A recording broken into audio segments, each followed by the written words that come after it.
It's unfortunate when people legitimately do their business, they are providing service to society. It's unfortunate that they have to lose their lives sometimes, or lose their assets or their produce or whatever. It's unfortunate because if we're living in one country, we should be able to protect each other. But that one section of the country will open itself vulnerable to this attack and allow or expect that the other parts of the country will remain in peace, I think it's short-sighted. We're still managing, controlling people that don't react to such things. But you see, there's a limit to how much you can push these things and that you can be listened to. So I think it's important that governments in the southeast or southern parts of the country should call their people to order.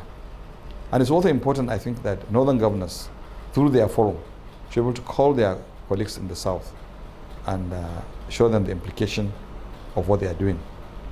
If they do it for politics, politics will come and pass.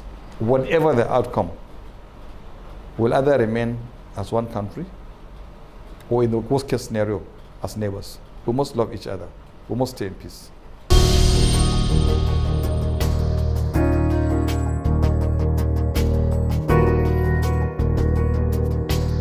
We have severally made comments about that. And I think the same thing is happening. The killings are continuing. We understand the security agencies are doing their best so far. But I think it's important that we now, like we said before, change the narrative, engage the traditional institutions. Because our understanding is that most of the people that give out this information before the attacks are people living in the communities themselves. So for people to be so materialistic as to forsake the interests of their community and forsake their future is unfortunate. So if we relate with the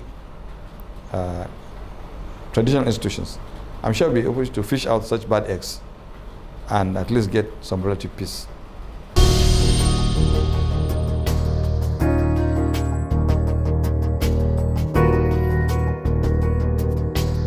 As ACF, we have discussed the chapters during our last NEC meeting. We've encouraged chapters to go out and mobilize and sensitize the communities to ensure that we register.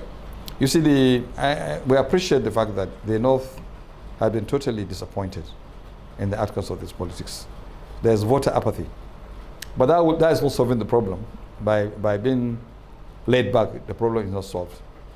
We must go out and register. We must go out, get our children who are above the benchmark, our neighbors' children, and so on, and get them registered. If you look at what happens in the South, I'll give an example. Bayelsa State has over 250,000 registration with a small population, 9 local governments, small population. Kaduna, which we expect that at least minimum 500,000 should register, has only achieved 50,000. So we have a lot of work to do between now and when the registration exercise will be suspended. So I think we have to go. We have told our chapters we have to go for mobilization and ensure that things are better than they are now.